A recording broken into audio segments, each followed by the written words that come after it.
Apparently, we're not allowed to have defense.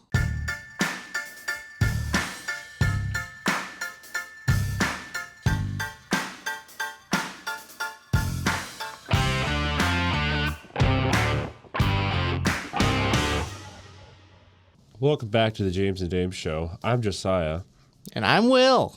And we're going to recap Week 5 games. We're going to go straight into Thursday Night Football. Tampa Bay and the Falcons. Most I got from that was the swag surf with Cousins.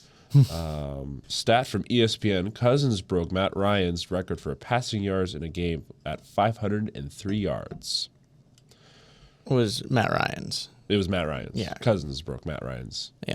Cousins came in, had 509 passing yards, 42 for 58, and 4 touchdowns. And we're kicking things off early with my first set of flowers, because that goes to Kirk Cousins with, again, 509 yards, which was just ridiculous. He just had himself a field day in a very odd division game where usually you see these be a little bit lower scoring. I mean, they're usually competitive. This is not the only one that was high scoring division game or that went into overtime. We'll get into the other one in a little bit. Yep. But it was jarring knowing what both these teams were. But to see, and I'm also going to give credit to Baker because Baker also had a really good game. But yeah, first set of flowers. Real early going to Kirk Cousins. Moving on, the Jets and Vikings in London. Let's see here. I guess looking from the Jets side, I saw that Zerline, he was practicing his kicks while the Vikings cheerleaders were doing their halftime routine. I thought that was pretty funny. I've seen that a lot with certain teams. It was good to see that again. First time Rodgers has been under 500 through 5 starts since 2012. That's a long time. And 2023 and 2024, both teams have scored 93 points between the first 5 games. Adam Schefter and a couple other sources that Saleh was just fired. Yeah. So I'm surprised it was this early. Yeah. I thought they were going to give him the whole year because I know that there were some questions about him. But obviously you couldn't really tell much when he had Zach Wilson back there the whole time. So there were some questions as to his validity, and I thought, maybe at least give him a full year. Because a big thing, especially coming off of this game, is you need to get used to Aaron Rodgers being there. He needs to get, acquainted with everything and familiar with everything. You only gave him 5 weeks. I think he's going to get better as the season goes on. You're also talking about a 6-point loss to an undefeated Vikings team. To an undefeated Vikings team in London, which is not really a circumstance that you should, everything is weird in London games because, it's a long trip. Yes. It's nobody's home. It's just not a great way to judge a team. So coming out with a loss there, it's really interesting to make that decision. But as mentioned in the announcement, is a lot of it was him losing the team, which I guess is something you can't measure by on the field. It'll be interesting to see what they go with going forward. The Jets have a lot of interesting things potentially going forward, like I mentioned, Aaron Rodgers and his growth, but also a lot of trade rumors as far as acquiring Devontae Adams. It seems like they might be the favorites. Darnold looked a little beat up. I believe he went down. He didn't go down, but he got hit pretty hard. He was out for a play. I don't know who came in as a sub. I believe it was Mullins. I think it was Mullins. And then Darnold was fine. But Darnold was a little beat up for a bit. So hopefully he's fine. Chicago and Carolina. Mm-hmm. Let's see here. So who do you think won the trade? Gee, I wonder who. Bears absolutely dominated the Panthers all day. I don't know if this is. I don't know what the stats of this, but Panthers tight end Tommy Tremble got knocked out cold after a hit. I didn't see the clip, but I did see a picture of him just on the ground. So hopefully he's okay. I didn't see what happened during that process, but then we had a brawl towards the end of the game. 2 players got ejected. I think it was Horn and Matt Pryor. Both of them got ejected. One from Panthers, one from Bears. So that happened. Panthers have allowed 165 points this season, the worst total in franchise history through the first 5 games of a season, according to NFL News. That's bad. Yeah, I mean, I think this reaffirms that the Panthers are still just bad. They're not, Andy Dalton is not a savior. I think he makes them look a little bit better, but definitely, yeah. They've kind of been, well, I guess not blown out the past 2 weeks, but they're blown out here. And a lot of that does go towards the Bears because the Bears actually had a good working offense. Surprisingly, they had actually a ground game, over 100 yards rushing, 3 touchdowns on the ground, 300 yards in the air, 2 touchdowns in the air. Caleb was having a day. DJ Moore, another receiver. DJ Moore was going off. He was having a great day. I had him on fantasy. Yeah, it was they had a lot going for them. The Panthers haven't really just didn't have anything other than kind of Chuba Hubbard. Hubbard was literally the only reason that they were sort of in that game. I mean, that game was over by halftime. Yeah, definitely. Yes. We'll move on to another high-scoring overtime division game that, definitely didn't scare you. I was nervous. I watched this game in a sports bar, and I'm not one, like, in public when watching games to be, like, emoting a bunch, but I eventually just got to the point where I was just like, oh, no. We're literally... I think your defense was just not there today. That day. It was our passing defense. Our rush defense was fine. Our pass defense, we couldn't guard T. Higgins. T. Higgins was catching everything. And painfully my second set of flowers, which goes to Jamar Chase with 10 receptions, he was running all over you, 193 yards and 2 touchdowns. We couldn't stop either of them. A bad snap, bad hold that allowed McPherson to miss a potentially game-winning field goal, and one big run out of Derrick Henry put Justin Tucker in easy field goal range, and that ends the game. Kind of tragically, because of all, as a Bengals fan, that's tragic. Ravens, I'm not happy with how we played. That was like abysmal showing. Honestly. I'm not upset that we played close with the Bengals. I expected it to be close. I'm disappointed in how the defense played. I'm disappointed in the fact that Lamar made one mistake, and that almost costed the entire game. Other than that, he was pretty much perfect. He made a lot of spectacular plays throughout that game, so I'm not happy. He was doing his stuff, so very even though we squeaked out a win, again, it's a division game. Not happy with how we played. So I'll go over a couple of things real fast. The Jackson fumbling the snap, stiff arm Bengals defender, and throwing a touchdown to Likely. That was pretty cool. Yeah, that was a cool pass. Yeah. Also, I think this is officially 100 career touchdowns for Henry on the ground. That might be the case. Because he had a couple receiving touchdowns. But stat-wise, from NFL News, Henry is the third player age 30 plus with 500 plus rushing yards and 5 plus rushing touchdowns in the first 5 games of the season. He joins Curtis Martin and Priest Holmes from 2004. That's a very long stat, but Yeah, it's pretty interesting because Henry's really good. That's just showing you how good he is. He's done very well Yeah. his first few weeks. Hopefully he can continue that.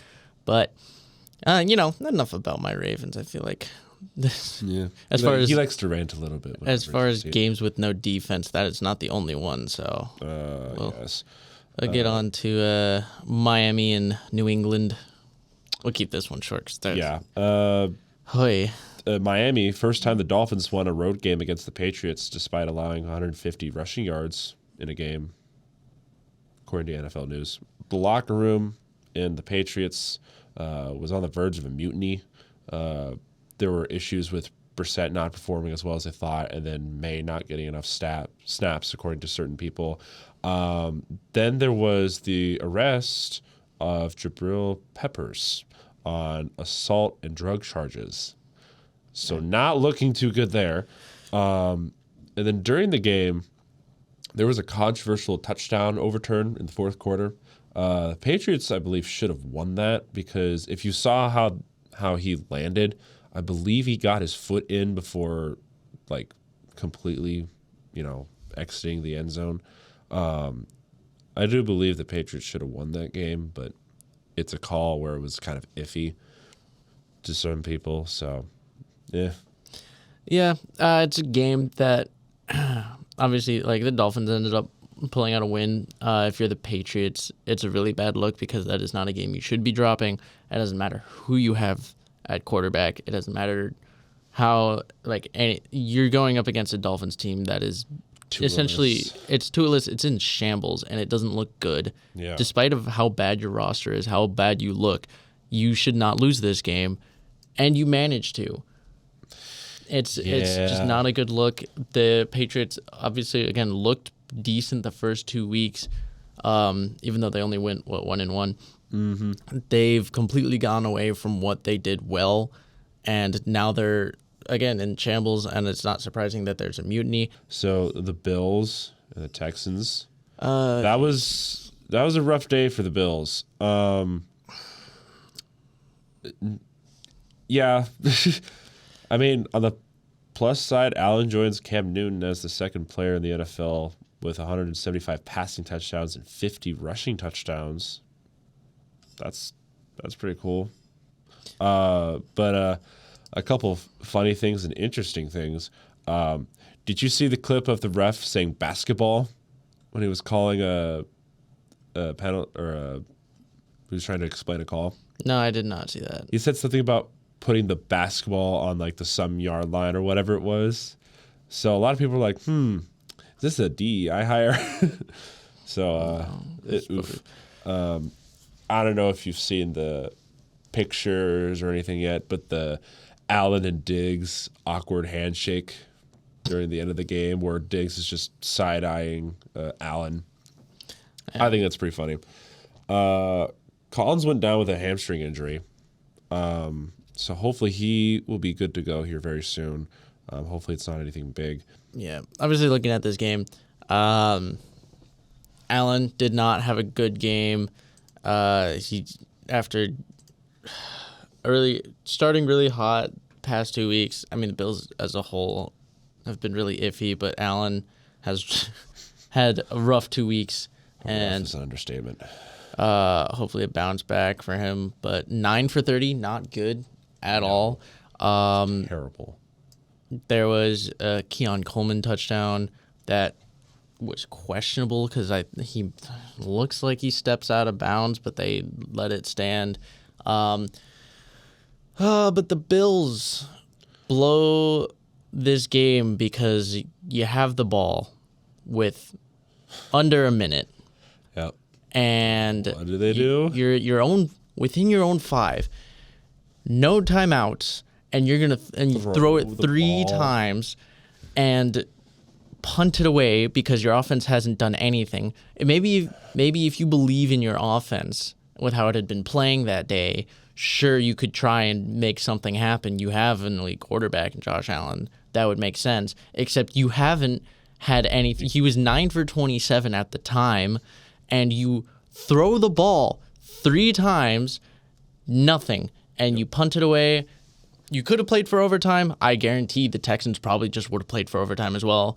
And instead, punt it away. They get the ball in field goal range and kick a game-winning field goal because they have Kaimi Fairburn, which is... He's a good kicker. He's a good kicker. Yep. And what you're thinking if you're the Bills, I have no idea. And that I don't think it's panic time, but it's definitely a little bit of like, we should be concerned about this time. It's what are you doing? Last week, again, you lost to a good team, but maybe it shows that there's a actual problem and that you're not that elite team that you showed the first 3 weeks. This was just a coaching mishap. I mean, most of the game you didn't look great, but second half you looked good. You came back. Just what was that play calling? And that lost you a game that you should not have lost, or at least should have gone to overtime with.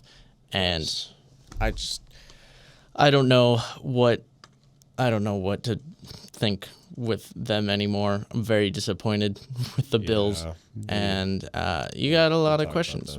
Bills fans. I'm sorry. What do you do? They're not. They're not happy with McDermott right now either. So going to the South.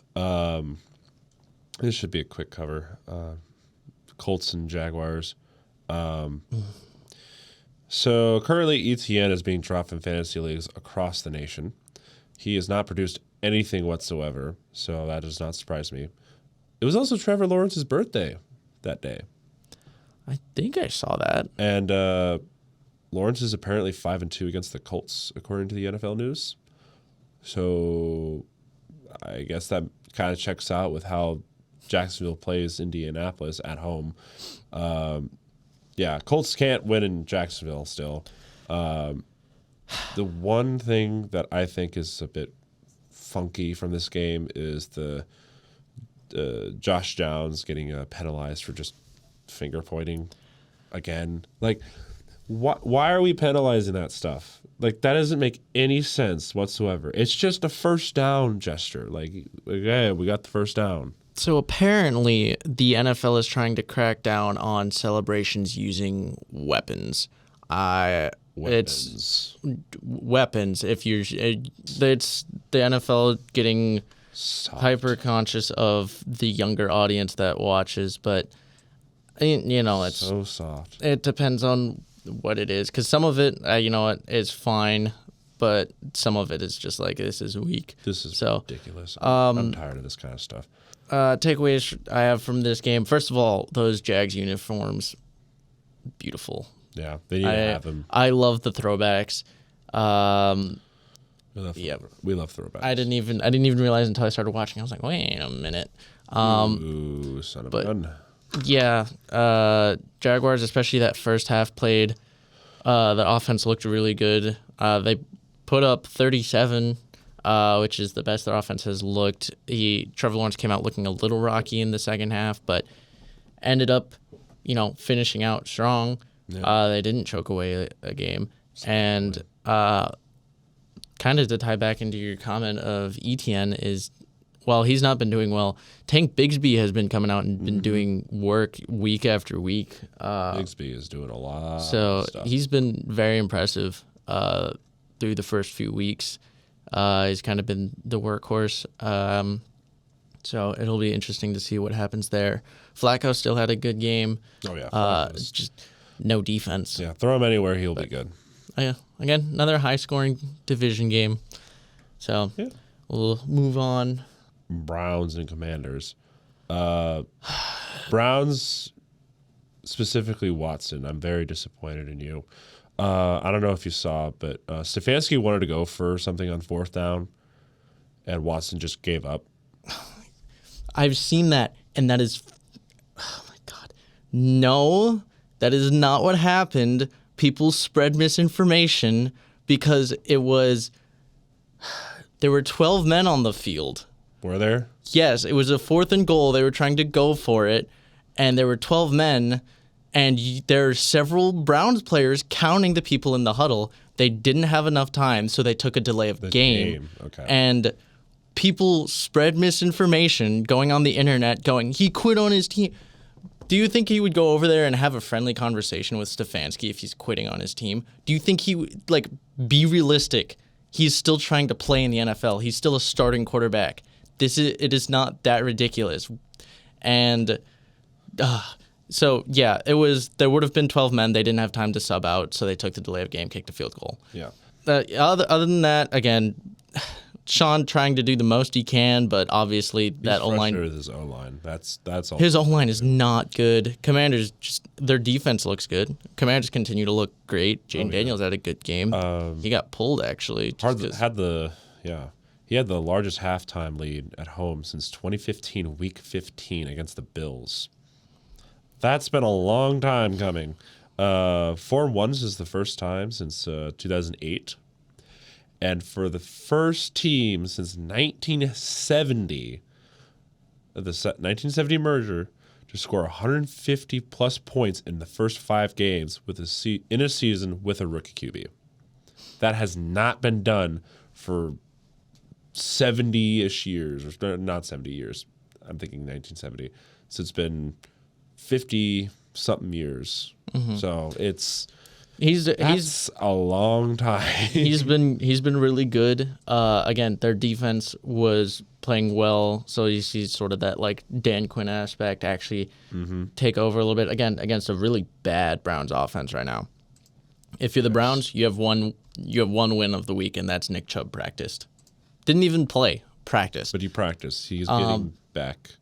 Yeah. Supposedly. So again, back to just Commanders. Jaden Daniels, good game. Leading passer of the game. He's also the leading rusher of the game with 82 yards, but also just the Commanders taking Brian Robinson and Austin Eckler and somehow making that one of the most effective run games in the NFL. They're doing literally everything right that they could with Jaden Daniels.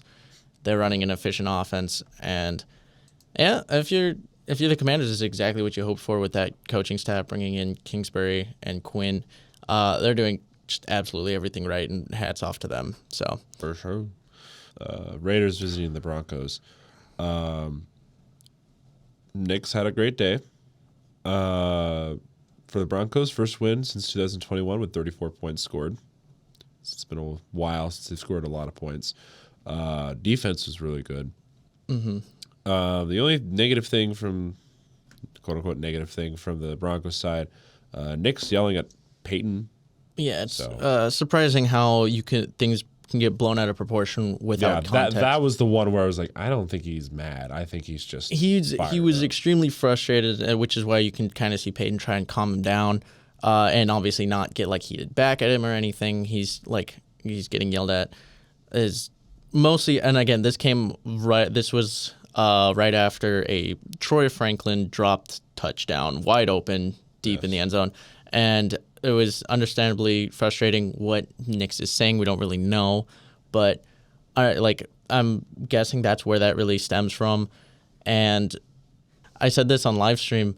If you're a Broncos fan, I actually kind of like seeing that out of Nix, because that is... Yes, that's something you want to see. It's you don't want to see your coach getting yelled at by your quarterback, but what you do like to see is a rookie quarterback who, shows enough cojones and intelligence to go up to his head coach and tell him what he has an issue with. Because most rookies, either they're super whiny or they will just sit there and, and learn, I guess, which is good too. But it kind of shows that Nick's what you got with him is someone who's experienced. He's the most experienced college quarterback, and so now that you get a chance to actually see that.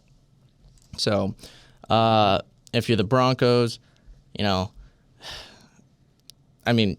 just had a field day. You broke one of the longest streaks of losses to a specific franchise. I think it was rival too. Tied for second. It was tied for second with Packers and Bears. Mm-hmm. I think first was Chiefs Commanders, which is just an odd one. Yeah.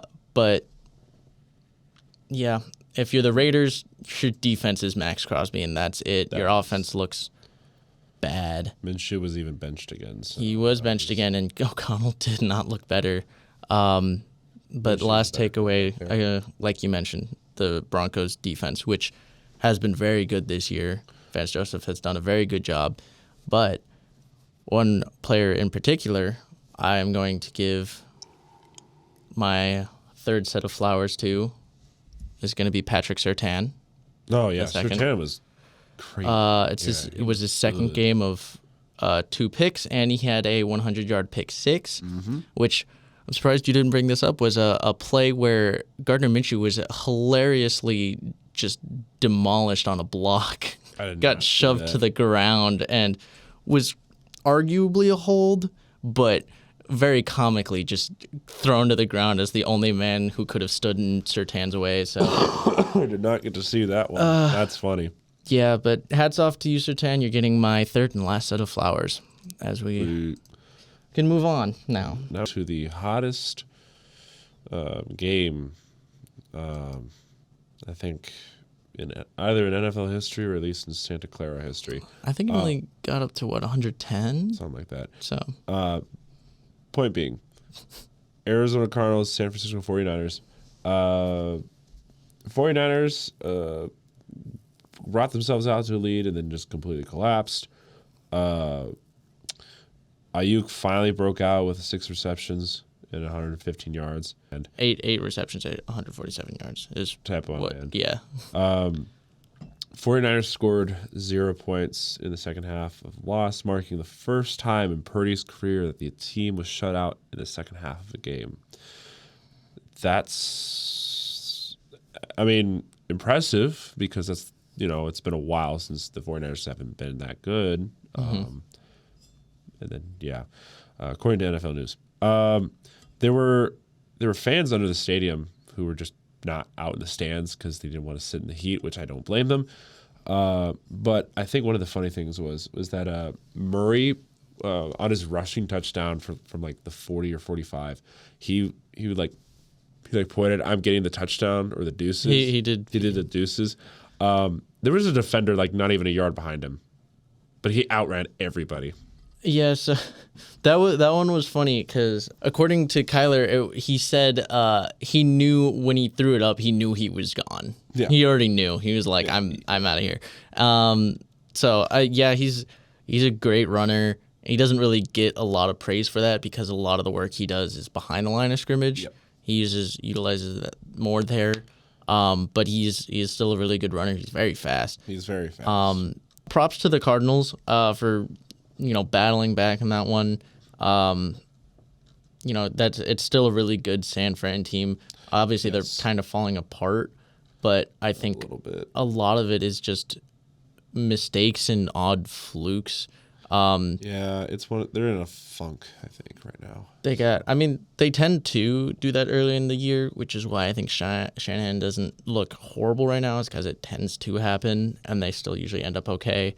But this is his second 10-point lead given up this year already. This year.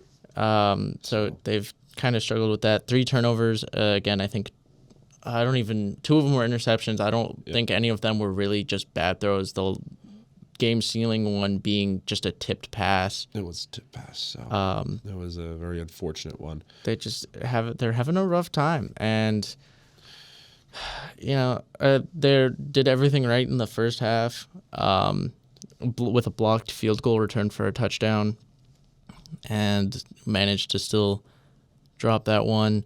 I will mention that a big factor in this game was the 49ers losing their kicker, Jake Moody, on a kickoff tackle, which led them to only kick 1 field goal following that play.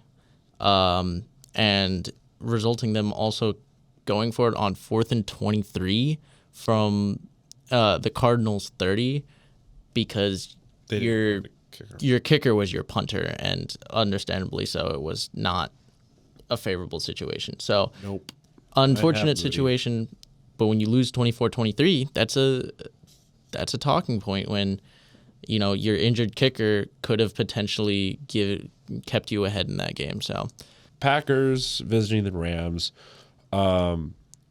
Rams, this is the first time that you've been 1-4 with McVay as a head coach since 2017. I believe that's the correct year. I mean, you're always going to have ups and downs, so it's only just a matter of time before this was going to happen. I mean, it sucks, but it also doesn't help when you don't have a lot of your pieces healthy. Packers, on the other hand, it wasn't that much of a better performance either. The pick six from Jordan Love, he was just trying to avoid a safety and everything, but it's just hilarious that he tried to save safety by throwing a touchdown to the other team. So it was kind of funny. Tucker Kraft, the tight end from Packers, was having a big day. Another Packers player who was also having a big day, McKinney, was averaged an interception per game. First player since at least 1970 to intercept at least one pass in each of the first 5 games with a new team. Mm-hmm. So he's doing very well with that Packers defense. In my opinion, Jordan Love has not looked great lately. I mean, well, here's the thing. Because I actually disagree. He's made mistakes. Yes, obviously, but we kind of drew this, talked about this in the live stream. He's not necessarily bad. He makes sometimes very questionable decisions, but they're aggressive decisions. He makes aggressive throws. He will throw it into double, triple coverage if he trusts his receivers, and it's going to result in interceptions when you do that. But it's also going to result in the phenomenal play to Jaden Reed. Jaden Reed, yeah. Because that's an example. You saw in this game an example of what he can do each way. I think he's still a good quarterback. Again, I think he kind of reminds me of Brett Favre a little bit, where he kind of makes aggressive decisions. It'll pay off sometimes, and it'll hurt you sometimes. So I think they're okay. They're fine. I think he's still a perfectly fine aspect. How much is he going to end up being worth the money is going to be how much can he win. But I think with how your team looks, I think you guys are going to be okay. I don't think it's panic time. I don't think it's not panic time, but it's been very uninspiring recently from Jordan Love, at least to me. It's just the questionable turnovers. You take away the questionable turnovers, he looks pretty good. I mean, this game wasn't his best game, but you're going to get against a very tough-minded Rams team who absolutely could have won this game if they weren't missing their top 2 receivers and over half of their offensive line. So, if you're the Packers, I mean, I think the score was a little closer than how it really felt. If you're the Rams, honestly just feel good that you're able to keep up with some tough teams despite missing some of your most important pieces. Entire left side of your O-line really does stuff. But you're managing to get stuff to work. Kyron Williams looks good still. I think each team has its concerns, but I think both teams should be okay with where they're at. Yeah. Going to Seattle, Giants visiting the Seahawks. Very disappointing Seahawks performance. Second consecutive week where Metcalf has fumbled. Giants, they ended up fumbling, I think it was at the goal line, but the Seahawks picked it up and returned it for a 101-yard touchdown, I believe that's what it was. Isaiah Simmons with the big block on the field goal attempt with the return. Good stuff. Very good stuff. Especially with the kicker flying over to the other side of the field. I can't tell if that was a flop or it was just a good push. I don't know. But I think the funniest thing was that it was a Wan'Dale Robinson who had an Instagram live story. He was, celebrating the locker room, and then Dable comes in and he says, "Stop posting that shit." So it gives me Nick Saban energy. It wasn't a great game, especially from Seattle. They only had 13 offensive points, obviously, because 7 of them came off of the fumble return. So their offense didn't look good. No. Only 19 rushing yards from Kenneth Walker. Yeah. 11 from Charbonnet. You had 72 from Geno, which was, decent, but that's also he should not be your main rusher. Mm-hmm. Like you mentioned, that blocked field goal for the Giants was huge because that was at the end of the game a potentially game-tying field goal, and Giants blocking that, returning it for 6. I didn't have to return it for 6 if I really didn't want to. Like, the Seahawks' day was done by the point that was blocked. So, yeah. Giants' defense looked good, but the Seahawks' offense was bad. Giants' offense actually looked pretty well. Tyrone Tracy, the rookie out of Purdue, had 129 yards. I was close to giving him flowers. Because it was stepping into an offense that has been missing Saquon desperately and coming in and actually having a big game and helping them move the ball. Darius Slayton also having 122 yards. Giants figured something out against the Seahawks, who's regarded, they're very banged up, but they're regarded as a very good, they have a good defense. So we'll see if the Giants can keep it going forward, but Seahawks, you got some questions to answer. Moving to the Sunday night football game, the one game that went to the AM. It was tiring. With the weather delay. Yeah, the weather delay, that was a huge thing. Couple things from both sides.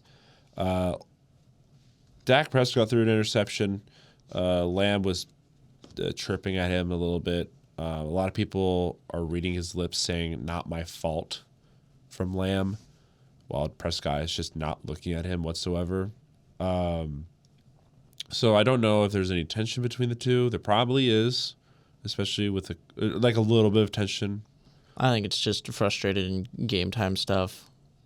The thing is that this wasn't a one-off occurrence. This has happened for multiple games, so there must be something that's happening. Probably nothing major, but still something you should look at. Prescott is the first QB to throw an interception on 2 different days in the same game. I did see that, and very impressive. Managed. What was it? I think recorded. This is the longest Sunday in NFL history. Was it 15 hours and 37 minutes? Yep. 35 minutes? I don't know. Very long day. Steelers side, TJ Watt, 100 career sacks, doing it in 109 games. Still was just short of Reggie White's record in 96 games. But still very, very impressive. TJ Watt's a beast. Can't stop him. And then the thing at the very end of the game, Pickens throwing Lewis to the ground after Lewis was talking smack a little bit during the game. That's just Jordan Pickens. George Pickens. Yeah, there's a lot of drama. Take that as you will. This game, it was for even how the game ended, it still was like underwhelming of a game. Yes. Again, probably just because it was drawn out so much because it was such a long game, or it felt like a long game because of how a very long game. Because of how late we started. But yeah, Prescott, he looked a little bit better. The 2 interceptions, were not great, but they're kind of riding their ship a little bit. So as long as they can continue to do that, big day from Rico Dowdle, with 87 rush yards, 27 receiving yards, and a touchdown. The interesting thing was the whole thing coming out of the first couple weeks and even from last year was Dallas's inability to stop the run. Yes. And, losing some of your, losing Pollard, not really getting much back as a running back. It was your own rushing game, yet they still outgained the Steelers by 17 yards on the ground, which is over 100 yards too for them. So they actually did decent. They've kind of patched that up a little bit. If they can continue that, it's going to be really good for them because that's been a glaring issue, is not being able to run the ball and not being able to stop the run. So very much an issue. I'm so surprised that the Chiefs won. Shocker, I guess. Mahomes telling his daughter to go to bed during the game was pretty funny, though. Olave's brother went on to Twitter and said 1 target. So I don't know. I don't know why they're not using Olave in that game, but maybe he was just being shut down all the time. There was also a no PI call against the Saints again, where the Chiefs got away with a PI. there was a few. They were much more lenient with.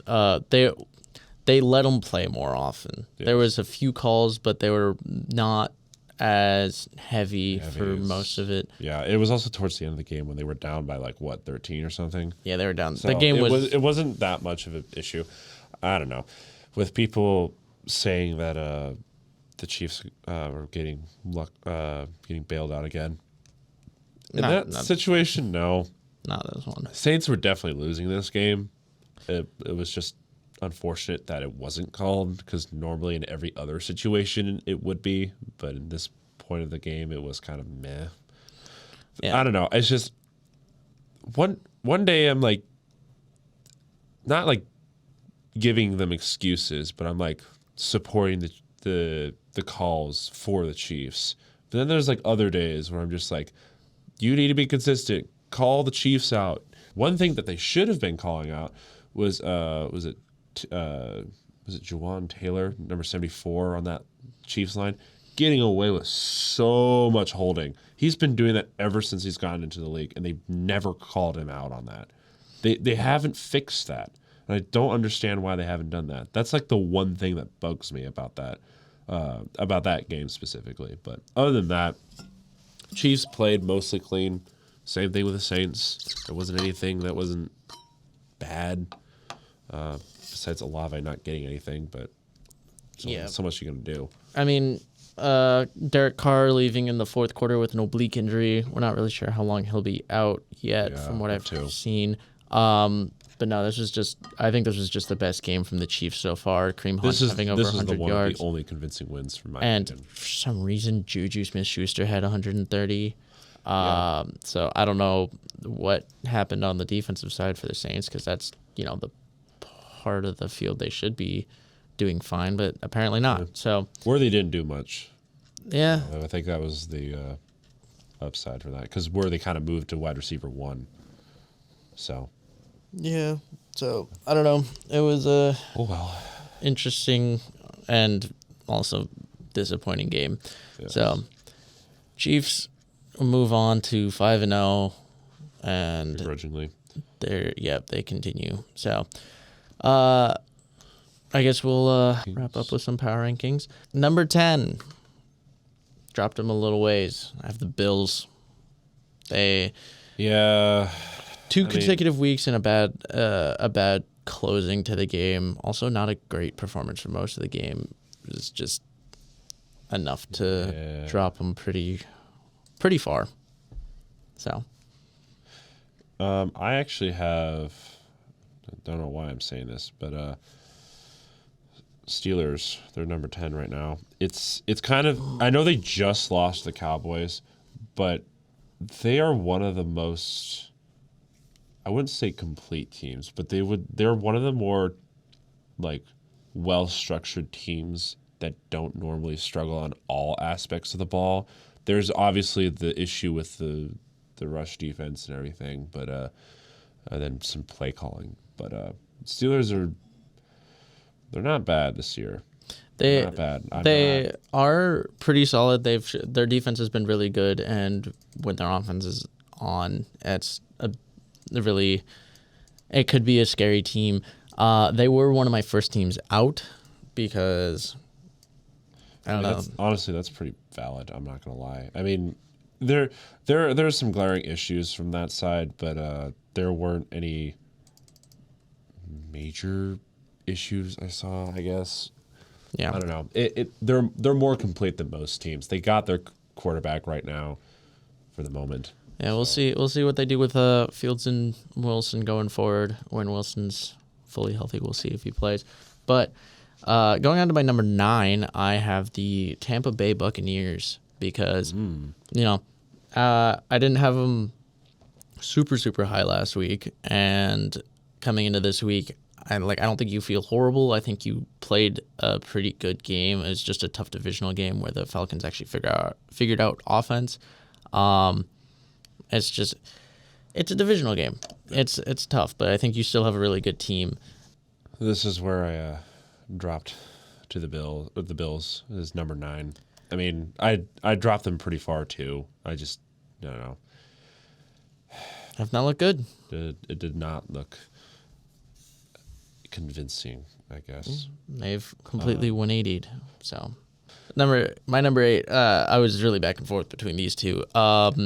Is the Falcons, literally just because partially because they just beat the Saints, or they beat the Saints and the Buccaneers, so they're leading the division. That's part of it. They've played games close, so they haven't blown teams out, but no, they haven't blown. Being able to win close games is important too, hence why the Chiefs are where they're at. If they can keep up the offensive aspect too, I think they're going to continue on the up and up. Defense, again, other than this one divisional game, they've been pretty good. I think they're right up there with the Buccaneers. They're like, yes, they are up there. I think they're going to go back and forth, and I think they both could be top 10 teams. I actually have the Tampa Bay Buccaneers at number 8. And then you'll see for number 7 what is going on. Might as well just talk about number 7. I have the Falcons over the Buccaneers right now. I'm very impressed with that win against the Buccaneers. I'd say the Falcons right now are kind of on a little bit, not of a hot streak, but they're finding their form. And if they can continue to apply that form to every game for the rest of the season, they're going to be a force to reckon with. Tampa Bay has been they've been off and on, specifically with Denver. Denver's still a little bit bitter for me. I don't know. I just have the Falcons very slightly above the Buccaneers, but they're pretty evenly matched, I would say. I'd say if they played again, I'd say the Buccaneers win for sure. We'll see how you feel about this one. I have the Green Bay Packers at number 7. No, because they have been. They are not in the top 10 right now. I think they are, because I think they've been one of the most complete teams. I think the only aspect, especially coming out of this last week, that is questionable would be Jordan Love, and I still think Jordan Love is a good quarterback. They've got good receivers. They've got a good tight end in Tucker Kraft. Their O-line has been performing pretty well. Good run game, really good defense. I don't know. There's something that's funky about that team that I'm just not really able to put a finger on right now. And it's not just Love. It's just some of that play calling has been very very scrappy. I don't know. I'm just not convinced. Also, you barely beat the Rams. So I mean, but I still think it was a comfortable win despite it only being 5 points. The Rams could have won the game. But even with the ball down 5, I was I think the Packers got this. Their defense has been great this year. I know their defense is good. It's the offense that I'm a little concerned of right now. So I think if I'm going to be completely honest, I could change the Steelers with the Packers too. I feel like the Steelers are slightly more complete than the Packers as of the moment. I think the Packers. Here's where I completely disagree. Is the Packers I feel are better on offense. I think the Steelers' offense has, again, I don't think it's necessarily any of the pieces specifically. I think the Packers actually have better weapons. That's for sure. But I think also just the play calling on offense has been better for the Packers. I think the Steelers' better defense for sure. But the Packers, while they don't have the same talent and the same stoutness on defense, where they've made up for it in turnovers because they've been electric with their turnover differential. They've been just phenomenal on that aspect. Their defense has worked wonders. And, their offense, they're making it so the offense doesn't need to do a lot. Again, I think that Rams game looks closer than it was. Yeah. But it's also a really tough and scrappy Rams team who's beat up. And when they're beat up, they're not winning games, but they're playing tough teams close. They're playing it close. That's the thing. I don't know. I think the Packers are a really good team. Probably give it like another week or two, and I probably have Packers in the top 10 if they perform better. Yeah. It's just the last two games have not been very appealing to me. Yeah, and I mean, Love's still coming back from that injury is going to be part of it. I actually have the Commanders at number 6. I too have the Commanders at 6. I'm very impressed with Daniels in that offense. Jeez Louise. Washington, this is the team that you have deserved for so long. Certain people, I would say, deserve it for so long. Commanders fans, maybe. The fans definitely do, not the certain person that's not the owner anymore. Yeah. So this is what you guys deserve after that suffering for so long. I don't got much to say. There's probably nothing to say because of how good you guys have been so far. I'm very impressed. So the duo run game, Daniels having a field day for his rookie year. I wouldn't say it's like Stroud last year, but it's very close right now. It's getting very close. If he can keep it up, he might be with what his ability to do on the ground, and the more important thing, he looks comfortable and he looks like he's having fun. Yes, and that allows for him to play the way he is playing, and that's something that you don't see from most rookie quarterbacks. If you can get McLaurin to have a good time, then you're doing something right. Yeah, because that was the whole issue, is that McLaurin wanted a competent quarterback for once, and here we are. Number 5. Mine's the same from last week. It's controversial, apparently, to some people, but it's also just how unconvincing they've been winning. The Chiefs. The Saints have been their only convincing win. One of the other games have been somewhat convincing. The other 3 games, you've just been winning off of luck. And just the teams not being able to have brain cells to play against you guys. I don't know what's going on. You guys have been getting lucky break after lucky break. I have not seen a convincing win against a good team yet. Admittedly, like the games they've won, they've kind of won very close, very narrowly, and not a lot under their own fruition. Yes. Yet they are still winning. And if it was just this one season that it was happening, I would have them lower. But to have them that low after they've done this for years, at some point you have to look at that and say that's just the Chiefs being the Chiefs and them being good, which is why I can't put them down that low. I'm annoyed with them, but I'm still going to give them the respect they deserve. So they are higher for me. My number 5 is the Ravens. I kept them where they were because it's a they got a division win. I thought about moving them up. I thought about moving them down, and I inevitably just left them in the same spot as last week because, you won. It's a division game, but the way you won was not great. You got really lucky, and even Lamar did almost everything, makes one mistake, and that almost cost you the game, and that's not the fashion in which you should win. But again, he still did a lot, and that offense looked really good. So, some positives, some negatives, and I think with how things shifted, I think keeping the Ravens right above the Commanders, I think I think that's okay. I'm okay with that right now. We'll go on to number 4 then. This is where the Ravens are for me.